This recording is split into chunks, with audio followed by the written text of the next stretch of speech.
नमस्कार, आदाब, जय भीम, सत श्री अकाल। मैं हूँ माजिद सिद्दीकी और आप देख रहे हैं फोकस हिंदुस्तान न्यूज़ चैनल। आज की ख़ास खबरें सब्सक्राइब करें, लाइक करें, शेयर करें। फिर आऊँगा एक ताज़ा खबर को लेकर माजिद सिद्दीकी।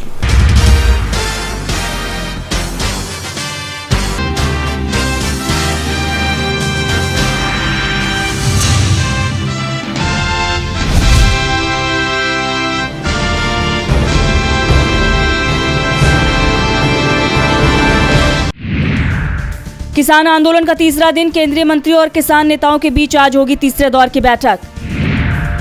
यूएई के ऐतिहासिक दौरे पर पीएम मोदी का कतर में शानदार स्वागत, अमीर शेख तमीम के साथ करेंगे द्विपक्षीय बैठक। कांग्रेस सांसद राहुल गांधी आज जा रहे बिहार, औरंगाबाद में कांग्रेस अध्यक्ष खड़गे संग तेजस्वी लालू भरेंगे हुंकार। बिहार में बढ़ेंगी बीजेपी की मुश्किलें, शिक्षकों से आज वार्ता करेंगे सम्राट चौधरी, नौकरी नहीं जाने का दिया भरोसा। वाराणसी ज्ञानवापी मामले में आज होगी सुनवाई, सुबह 11 बजे से सुनवाई होगी शुरू। मुस्लिम पक्ष की 2 याचिकाएं सुनेगा कोर्ट। राज्यसभा चुनाव के लिए नामांकन पत्र दाखिले की आज आखिरी तारीख, 16 फरवरी को होगी नामांकन पत्रों की जांच।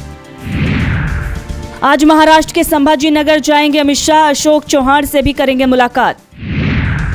आज से शुरू होगी सीबीएसई की 10वीं और 12वीं की परीक्षाएं, एडमिट कार्ड परीक्षा हॉल में ले जाना अनिवार्य। राजकोट में भारत ने शुरू की बल्लेबाजी, सरफराज खान, ध्रुव जुरेल का डेब्यू, अक्षर पटेल बाहर। पारा बढ़ने के साथ आज हल्की बारिश के आसार, ठंड से जल्द मिलेगी राहत, आईएमडी ने लगाया अनुमान। उत्तर कोरिया ने फिर दागी क्रूज मिसाइलें, जनवरी से अब तक 5वीं बार किया परीक्षण। टेलर स्विफ्ट षड्यंत्र सिद्धांत को लगभग 5 में से 1 अमेरिकी ने किया स्वीकार, सर्वेक्षण में ये बात आई सामने। अमेरिका भेजने के नाम पर 11 भारतीयों से ठगे 45 लाख, नेपाल में बनाया गया बंधक, 7 गिरफ्तार। अमेरिका के कैंसस सिटी में परेड के दौरान गोलीबारी, 1 की मौत, 21 लोग घायल। कैंसर के टीके बनाने के करीब रूस, व्लादिमीर पुतिन ने जल्द उपलब्ध कराने का किया दावा। इंश्योरेंस सहूलियत के लिए बीमा सुगम ला रहा है इरडा, मसौदा जारी कर स्टेक होल्डर से मांगी राय। शनिवार 2 मार्च को भी खुला रहेगा शेयर बाजार, एनएसई करेगा विशेष लाइव ट्रेडिंग सत्र का आयोजन। यूरोपियन यूनियन को निर्यात करना होगा मुश्किल, भारत के लिए बड़ी बाधा बन सकता है नियम। शेयर बाजार में पॉजिटिव शुरुआत, सेंसेक्स 200 अंक चढ़ा, निफ्टी 21,900 के करीब। रेल यात्रियों के लिए जरूरी खबर, आज रद्द होंगी करीब 87 ट्रेनें, कई गाड़ियों का बदला गया रूट।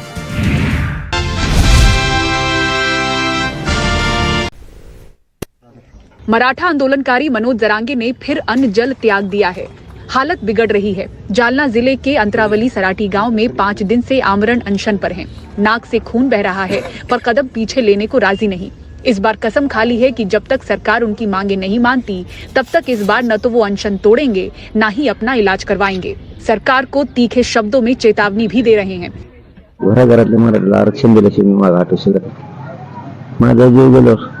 सरकार महाराष्ट्र रहेंगे, मंत्री आमदार। मराठाओं का आरक्षण दिए बिना मैं पीछे नहीं हटूंगा, चाहे मेरी जान भी चली जाए। मेरी जान जाने के बाद क्या ये सरकार बचेगी? क्या ये मंत्री विधायक अपने घर रहेंगे? अगर मेरी जान चली जाती है तो श्रीलंका जैसा हाल महाराष्ट्र में हो जाएगा। शिंदे और फडणवीस साहब, अगर मराठा आरक्षण नहीं मिलेगा तो दूसरी श्रीलंका महाराष्ट्र में दिखेगी। दुसरी श्रीलंका महाराष्ट्रात दिसेल तुम्हाला। मनोज जरांगे की तबीयत बिगड़ने से मराठा नाराज हैं। सकल मराठा समुदाय ने बुधवार को महाराष्ट्र बंद बुलाया। बीड़, हिंगोली और मनमाड में बंद का असर दिखा। जालना जलगांव रोड पर मराठा आंदोलनकारियों ने टायर जला दिए। जगह जगह पुलिस बल की तैनाती दिखी। कहीं प्यार से फूल बांटे गए तो कहीं एसटी बस पर पथराव हुआ। ये तस्वीरें धाराशिव जिले की हैं। 13 फरवरी की आधी रात से बीड़ जिले में 27 फरवरी तक धारा 144 लगा दी गई। इधर जरांगे की हालत देख वंचित बहुजन अघाड़ी नेता प्रकाश अंबेडकर ने उन्हें आगामी लोकसभा चुनाव लड़ने की सलाह दी है। हम लोग ने उनको पार्टी की तरफ से एक संदेशा भेजा है कि एक पॉलिटिकल लड़ाई है। आप अपने शरीर से इसके साथ में लड़ रहे हो, उसके साथ में बैठ के आपको पॉलिटिकल लड़ाई भी लड़नी होगी। और ये पॉलिटिकल लड़ाई आपको लड़नी है तो आपको इस लोकसभा में जालना की कॉन्स्टिट्यूंसी से कॉन्टेस्ट करना होगा, और वो कॉन्टेस्ट जो है किसी पॉलिटिकल पार्टी से नहीं, तो इंडिपेंडेंट आपको कॉन्टेस्ट करना होगा। क्योंकि अगर आप किसी पॉलिटिकल पार्टी के साथ जाते हो तो जिस तरह से दूसरे आमदारों का मुंह दबाया जाता है, वैसे आपका भी आवाज़ दबाई जाएगी और आपको कहने का बात नहीं होगा। देखिए, जब हमने सुझाव ही दिया है तो इसका मतलब यही है कि हम उनके साथ रहेंगे। मसौदा अधिसूचना को कानून में बदलने के लिए 2 दिनों में राज्य विधानमंडल का विशेष सत्र बुलाने की मांग हो रही है। 1 साल से भी कम समय में ये चौथी बार है जब जरांगे मराठा समुदाय को ओबीसी समूह में शामिल करने की मांग को लेकर अनशन कर रहे हैं। महाराष्ट्र से bureau report, NDTV India.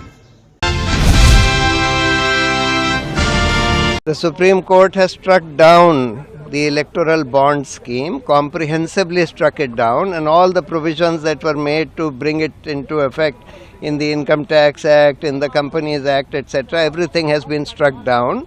They have held that this violates the fundamental right to information of citizens to know about who is contributing this much money to political parties, etc. They have also struck down the amendment made which allowed unlimited political contribution being made by companies to political parties. So, not only the electoral bond scheme but also the amendment which removed the restrictions on political contributions by companies, which were that you cannot contribute more than 7.5% of your annual profit by way of political contributions. That has also been struck down as violating the level playing field in a democracy. So the petitions filed by us have been comprehensively allowed by the Supreme Court. EVM के खिलाफ देश भर में विरोध बढ़ता ही जा रहा है। विपक्ष ने ईवीएम को लोकतंत्र पर बड़ा संकट बताया है। मोदी सरकार पर चुनाव में जीत हासिल करने के लिए ईवीएम के दुरुपयोग का आरोप लगाया जा रहा है, तो वहीं चुनाव आयोग की साख पर भी सवाल उठाए जा रहे हैं। इस सिलसिले में कांग्रेस महासचिव जयराम रमेश ने कहा कि चुनाव प्रक्रिया में ईवीएम के बेहतर उपयोग के मुद्दे को लेकर इंडिया गठबंधन की पार्टियां 2023 के जून महीने से ही चुनाव आयोग से मिलने का समय मांग रही हैं। वीवीपैट के इस्तेमाल को बढ़ाकर 100% तक करने की इजाजत नहीं देना देश के मतदाताओं के साथ घोर अन्याय है। 8 अप्रैल 2019 को सुप्रीम कोर्ट ने ईवीएम और वीवीपैट पर्ची के मिलान का दायरा बढ़ाने का आदेश देते हुए चुनाव आयोग से वीवीपैट पर्ची वाले बूथों की संख्या बढ़ाने को कहा था। इसका केस नंबर WPC-273-2019 है और मामला एन चंद्रबाबू नायडू बनाम भारत संघ का है। वहीं चंद्रबाबू नायडू, जो कभी हाईटेक मुख्यमंत्री के रूप में जाने जाते थे, वह उस समय आंध्र प्रदेश के मुख्यमंत्री थे। इसके साथ ही जयराम ने चंद्रबाबू नायडू के एनडीए में शामिल होने पर उम्मीद जताई है कि अब शायद वह चुनाव आयोग को अपने पूर्व सहयोगियों के साथ मिलने का समय देने के लिए मना सके। तो वहीं कांग्रेस नेता दिग्विजय सिंह ने भी पीएम मोदी के 400 पार के दावे पर तंज कसते हुए लिखा, पीएम मोदी लोकसभा चुनाव के नतीजों पर इतने आश्वस्त क्यों हैं कि उन्हें जनता में बढ़ते हुए जन आक्रोश की चिंता नहीं है। इस प्रश्न का केवल एक ही उत्तर है, उन्हें ईवीएम पर भरोसा है, वह उनको जिता देगी, जनता भले ही नाराज हो। लोकतंत्र बचाना है, ईवीएम हटाना है।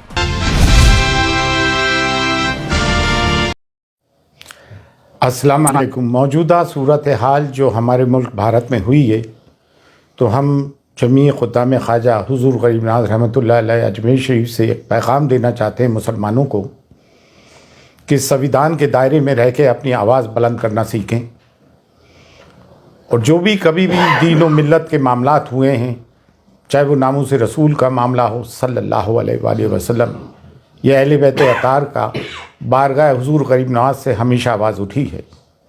लेकिन अफसोस जिनका के दायरा सब में वसी है, दरगाह और खानकाहों का भारत में बड़े सगीर में, यहाँ से खामोशी क्यों है। निकल कर खानकाहों से अदा कर रस्म शब्बीरी, और ये वक्त मसक़ी इख्तिलाफ़ात का नहीं है। मसक़ी इख्तिलाफ़ात को दरकिनार रखते हुए, बाला ताक़ रखते हुए हमें कौम मिल्लत के लिए आवाज़ उठानी है। बेशक हम इस चीज़ की सख्त मजम्मत करते हैं जो महरौली शरीफ में बाबा कुतुबुद्दीन बख्तियार काकी रहमतुल्लाह अलैह के कुर्ब जवाहर में जो 700 और 800 साल पुरानी मस्जिद, मदरसा, कब्रस्तान ढाए गए हैं, हम उसकी सख्त मजम्मत करते हैं। ये उस दौर के कब्रस्तान थे जो बाबा कुतुबुद्दीन बख्तियार काकी, जो हुजूर गरीब नवाज़ के जानशीन हैं, उनके हम असर थे, खुलफा थे और मुरीदीन थे। उत्तराखंड में जो कुछ जुल्म हुआ, 14 फरवरी की तारीख थी कोर्ट की, उससे पहले ही आके नगर निगम ने सब सत्यानाश किया। बाकायदा मशीन गन चलाई गई मुसलमानों पे और जुल्म व मजालिम उठाए जा रहे हैं। हमें वो यूसीसी बर्दाश्त ही नहीं है जो हमारी शरीयत में मदाखलत करता हो। बरेली में जो तौक़ीर रज़ा खां साहब ने आवाज़ उठाई, संविधान के दायरे में रहते हुए जेल भरो आंदोलन का आह्वान किया, जो गांधी जी ने ब्रिटिश पीरियड के वक्त किया था, वो भी एक संविधानिक तरीका है। हमने उसकी भी पुरजोर हिमायत की है। और मुफ्ती सलमान अज़हरी साहब को जो बंदी बनाया गया, उन पे केस लगाया गया, ऐसी उन्होंने कौन सी बात कर दी थी? और ATS को इसमें हायल कर दिया गया। जब भी कोई मुसलमान कोई अपने हुकूक की आवाज़ उठाता है, अपने पे हो रहे जुल्म की आवाज़ उठाता है, तो उसके तार पाकिस्तान से या किसी भी टेररिस्ट ऑर्गेनाइजेशन से जोड़ने की कोशिश की जाती है। सब्र की, सहनशीलता की एक इंतहा होती है। गुज़िश्ता 10 साल से मीडिया एंटी इस्लाम और एंटी मुस्लिम उस पर कारमंद है। लोगों के दिलों में जहर भर दिया है। मिडाइवल पीरियड में तारीख़ में क्या हुआ, हिस्ट्री में क्या हुआ, इतिहास में क्या हुआ, उसके ज़िम्मेदार हम कतई तौर से नहीं। पार्टीशन के हम जिम्मेदार नहीं। फिर हमारे पर ये मजालिम और जुल्म क्यों उठाए जा रहा है? हिंदुस्तान में डाइवर्सिटी है, तमाम फूलों का एक गुलदस्ता है। सिर्फ एक गेंदे का फूल ही क्यों? इसमें चमेली भी है, चंपा भी है, मोगरा भी है, गुलाब भी है। सबको लेके भारत बना है हमारा। संविधान हमें हक देता है। और अब कोई भी नगर निगम का बुलडोजर गैर कानूनी तौर से हमारे घरों को बुलडोज करता है, तो सब के सब मैदान में उतर के आओ और संविधानिक तरीके से अपने लोगों की हिफाजत करें। ये बुलडोज़र की राजनीति इन्होंने इसराइल से सीखी है। फिर न्यायालय किस काम के, अदालतें, कोर्ट किस काम की? अगर तमाम काम नगर निगम और पुलिस कर लेगी तो फिर अदालत किस काम की? अदालतों से जो फैसले आ रहे हैं कानून की रूह से नहीं आ रहे हैं, बल्कि आस्था की रूह से आ रहे हैं। तो अब मुसलमान जाए तो कहाँ जाएं?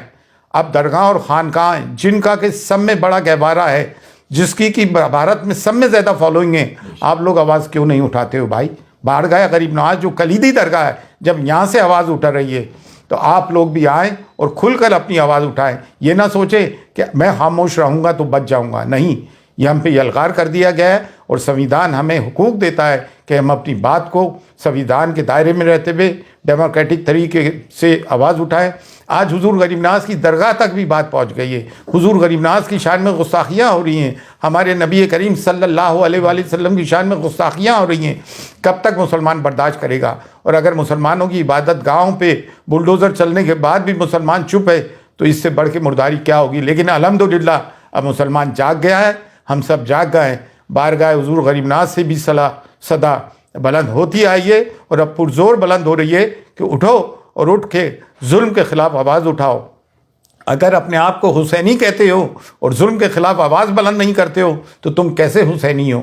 मसलकी इख्तलाफात अपनी जगह हैं, लेकिन मिल्लत की बुनियाद पर मसलकी इख्तलाफात को बाला ताक़ रखो और जो लोग बोल रहे हैं उनकी हिमायत करो।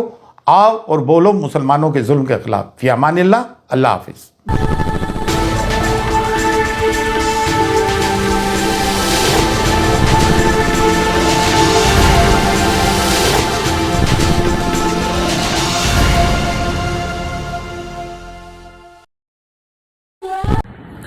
दोस्तों आज मैं आपको बताने वाला हूं कि अगर आपकी बॉडी में मैग्नीशियम की डेफिशिएंसी हो जाए तो आपको क्या क्या प्रॉब्लम हो सकती है। सबसे पहले इंसोमेनिया, नींद ना आना, स्लीपिंग डिसऑर्डर, इंसान सारी रात करवटें बदलता है, नींद नहीं आती, स्ट्रेस लेवल, एंजाइटी बढ़ जाती है इससे, क्योंकि कोर्टिसोल हार्मोन को रोकने में मदद करता है। और अगर आपकी बॉडी में मैग्नीशियम नहीं है तो कोर्टिसोल बढ़ जाता है, जिसकी वजह से स्ट्रेस और एंजाइटी हो जाती है।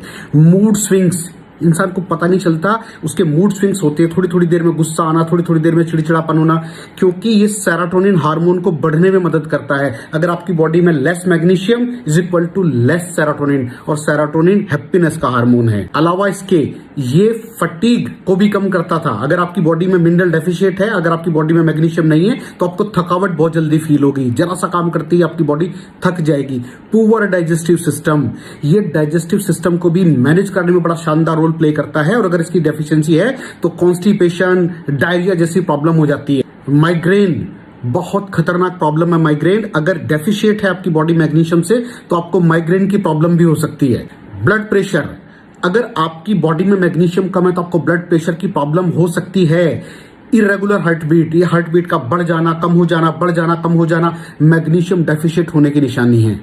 ऑस्टियोपोरोसिस, बोन हेल्थ वीक हो जाती है क्योंकि आपकी बॉडी का 60% जो मैग्नीशियम है वो आपकी बोन्स के अंदर होता है। अगर आप बाहर से मैग्नीशियम नहीं ले रहे हैं तो आपकी बॉडी जो है वो हड्डियों में से लेना शुरू कर देती है, जिसकी वजह से ऑस्टियोपोरोसिस की प्रॉब्लम भी हो सकती है, आपकी हड्डियां कमजोर हो जाती हैं। और मसल क्रैम्पिंग, मसल क्रैम्प, नस पे नस का चढ़ जाना, मसल्स पे अकड़ जाना, बिल्कुल चलना मुश्किल हो जाता है। तो मसल क्रैम्पिंग भी तभी होती है जब आपकी बॉडी में मैग्नीशियम की डेफिशिएंसी हो। और दोस्त, हमारे यहाँ 90% से ज्यादा लोग मैग्नीशियम डेफिशिएंसी के शिकार हैं। कहां से मिलेगा मैग्नीशियम, कितनी मात्रा में लें, किस क्वालिटी का लें? तो उसका जवाब है वेस्टीज प्राइम CMD। इसके अंदर आपको भरपूर मात्रा में मैग्नीशियम मिलेगा, आपकी सारी प्रॉब्लम सॉल्व हो जाएगी। Thank you so much. दर्शकों, देख लिया आपने हमारे वीडियो को। हमें खुशी होगी कि आपने हमारे न्यूज़ को लाइक किया और दूसरों को शेयर किया। अगर अभी तक हमारे चैनल फोकस हिंदुस्तान को सब्सक्राइब नहीं किया है तो तुरंत सब्सक्राइब करें, कमेंट करें और बेल आइकॉन को प्रेस करें। हम हाजिर हैं खबर के लिए।